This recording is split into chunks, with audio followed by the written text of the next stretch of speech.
Bonjour tout le monde, on se retrouve encore pour les dossiers du paranormal. Aujourd'hui, on va aller en Lozère, au hameau de la Roche. C'est en plein milieu de la montagne, des rues calmes, serrées, comme dans les villages de montagne. C'est un petit village où tout le monde se connaît. Et dans ce village, on va parler d'une maison en particulier, une maison en pierre, comme ça se fait dans ce sort de village, où tous les habitants se connaissent. Mais avant tout, si vous aimez ce genre de vidéo, vous me laissez un petit pouce en l'air, un petit commentaire. D'ailleurs, dans les commentaires, vous allez pouvoir me répondre à une question. Est-ce que vous regardez ce genre d'épisode juste pour vous faire peur ou juste parce que vous essayez de trouver une réponse? À la fin, je pense que vous pouvez peut-être y répondre à cette question. En attendant, on va se retrouver de suite pour aller en Lozère. On se retrouve dans ce petit hameau, on est en 2013. On est sur le hameau de la Roche, en pleine Lozère, comme je vous disais. On va se retrouver dans ce petit village. Des rues étroites, des maisons en pierre. Les villageois se connaissent là-bas, tout le monde se connaît d'ailleurs. C'est un petit hameau, on est en pleine montagne. Il se passe vraiment en principe rien dans ce genre de village. Pourtant là, il y a une maison qui va affoler tout le village et tous les habitants de ce coin. On va s'y retrouver de suite.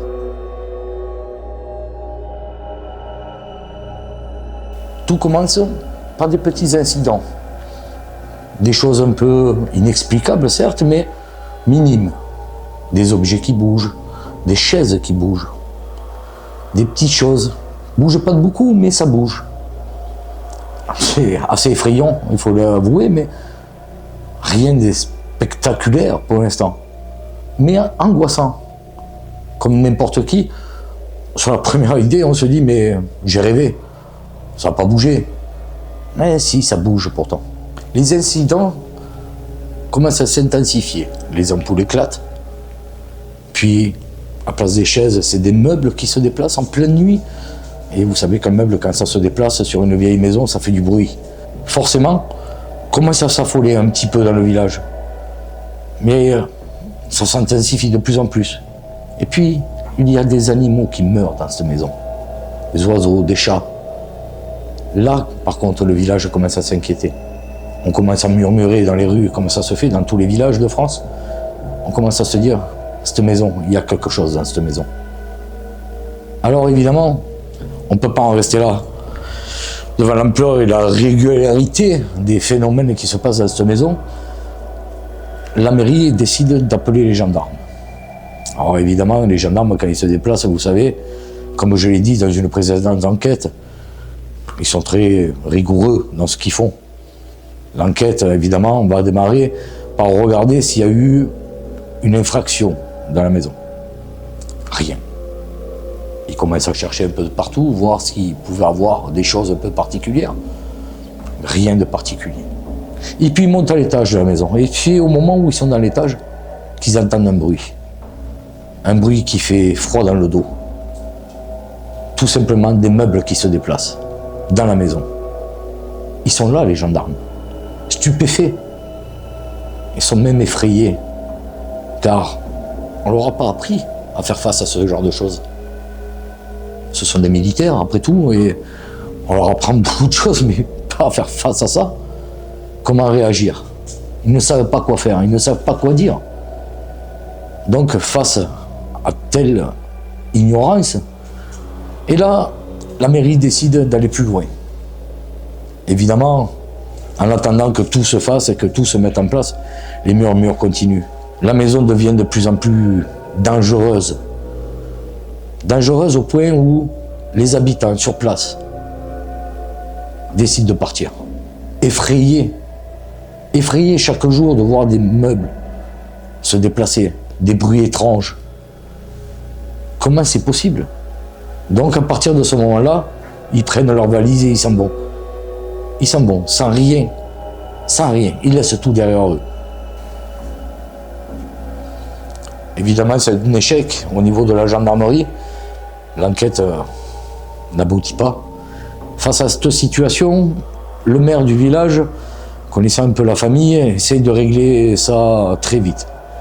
Il fait appel à un enquêteur un peu particulier, un spécialiste en électromagnétisme. Alors vous allez me dire, mais qu'est-ce qu'il a à faire dans une histoire comme celle-ci? Et pourtant, il va faire son enquête. Et son enquête va aboutir à quelque chose d'un peu particulier. Parce qu'il va parcourir la maison avec des appareils. Et dans chaque pièce de la maison, les aiguilles s'affolent, dans tous les sens. Ça bip, ça. Tout. Il n'y a rien qui va. Alors il se dit, il y a forcément quelque chose. Donc il pousse l'enquête. Il pousse l'enquête de plus en plus et la conclusion va tomber.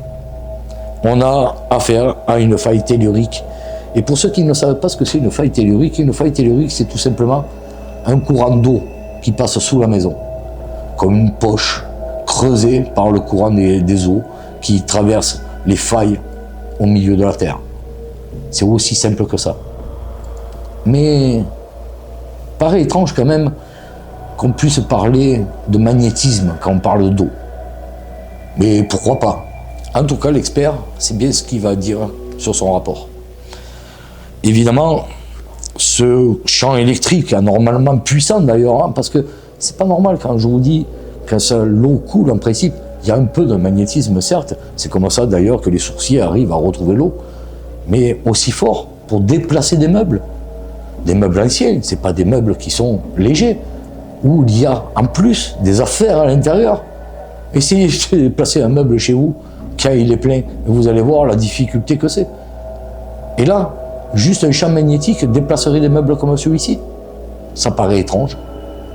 Évidemment, ça continue à murmurer dans le village. On se dit, l'expert, il dit n'importe quoi.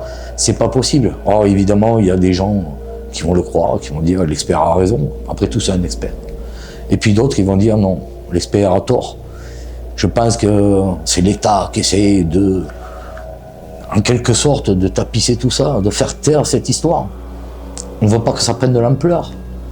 Sans doute que le maire a peur de voir arriver des gens de partout à travers le pays pour venir voir cette maison. Va savoir. En tout cas, on en reste là. Cette explication scientifique met mal à l'aise les gens. Mais c'est l'explication scientifique. Comme n'importe quelle explication scientifique, on y croit, on n'y croit pas. C'est pour ça que je vous ai posé cette question au début. Est-ce que vous pensez que vous regardez ce genre de vidéo parce que vous y croyez vraiment? Ou parce que vous essayez de vous faire peur? Ou tout simplement parce que vous essayez de connaître la vérité? Là, je vous en dis une vérité, puisque la vérité, c'est scientifique. Il y a un cours d'eau en dessous, ça fait du magnétisme, ça fait déplacer les meubles. Même moi, hein, pourtant, je suis quelqu'un d'assez pragmatique, je suis quelqu'un d'assez sensé. Je pense que cette histoire, elle a un truc qui ne va pas. Je veux bien qu'on croit qu'il y a du magnétisme quand de l'eau coule, etc. Oui, scientifiquement parlant, c'est clair. Mais de là, déplacer un meuble, moi, j'y crois pas trop. La famille, elle, en tout cas, était partie. Elle ne veut pas y revenir dans cette maison. Et ça se comprend, et je pense que vous aussi, vous n'y serez pas revenus. Nous, est-ce qu'on l'aurait fait? Je pense pas non plus. La peur. Les gens dans le village ne veulent plus approcher cette maison. Et le pire dans tout ça, c'est que cette maison, elle a été mise à la vente. Personne n'a voulu l'acheter. Personne. Compréhensible, n'est-ce pas? Alors là, la question, elle est simple. Les habitants sont épuisés. Évidemment, ils sont là et ils se disent quoi faire. Tout le monde est parti. Ils ont tous déménagé. Les villageois essayent d'atténuer un peu l'histoire. Et puis, c'est officiel. Ça tombe. C'est bien un courant d'eau. Après avoir fait plusieurs enquêtes, les expertises ont été claires. Il y a bien une faille tellurique en dessous de la maison. Maintenant, je vais vous poser une autre question. Une faille tellurique, elle ne vient pas comme ça en claquant des doigts. Elle n'est pas là par hasard. Elle ne vient pas comme ça du jour au lendemain. Cette faille tellurique, elle est là peut-être depuis des dizaines, peut-être des centaines d'années. Bizarrement, il n'y a jamais rien eu avant. Pourquoi là, maintenant? Pourquoi, alors que ça faisait 10 ans qu'ils habitaient dans cette maison, il n'y a jamais rien eu, et là, d'un seul coup, tout s'accélère. Est-ce que c'est vraiment une faille tellurique qui peut faire ça? Moi, je vous pose la question là, maintenant. Est-ce que vous êtes capable, vous, de me dire, ou de croire tout simplement à ce scientifique? Moi, je veux bien que l'eau fasse du magnétisme, mais elle l'aurait fait tout au long de ces années. Ça n'aurait pas été une surprise ni pour les habitants, ni pour les gens qui habitent dans cette maison.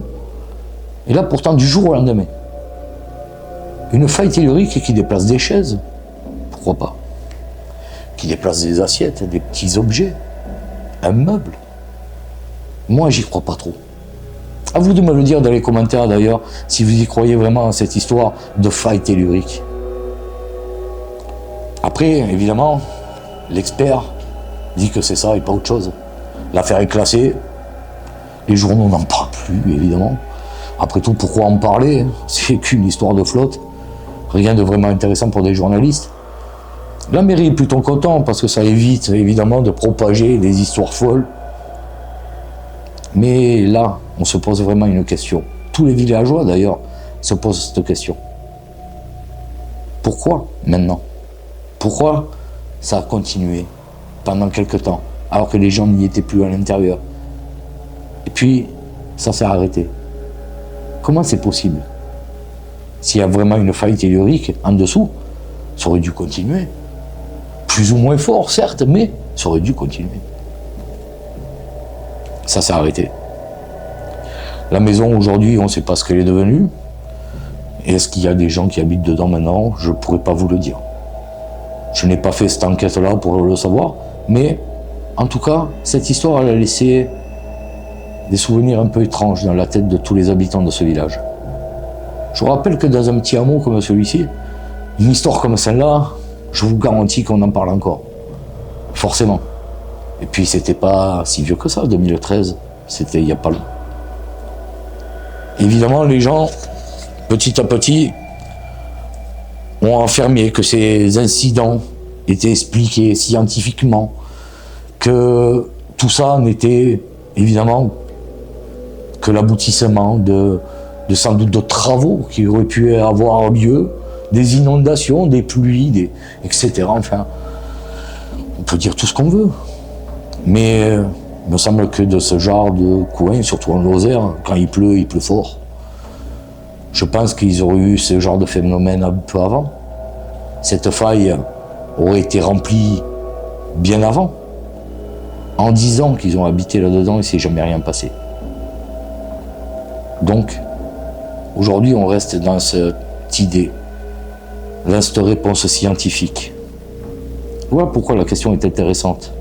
Est-ce qu'on cherche une vérité? Ou est-ce que la vérité a été cachée? C'est là la question, vraiment.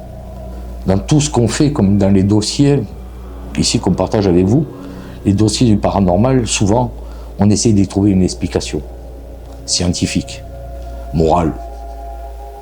Mais là, quelle explication nous avons? Moi, je veux bien y croire, mais ça paraît un peu bancal quand même. Donc, je vous laisse à votre idée. Et on se revoit bientôt sur notre chaîne. Au revoir tout le monde.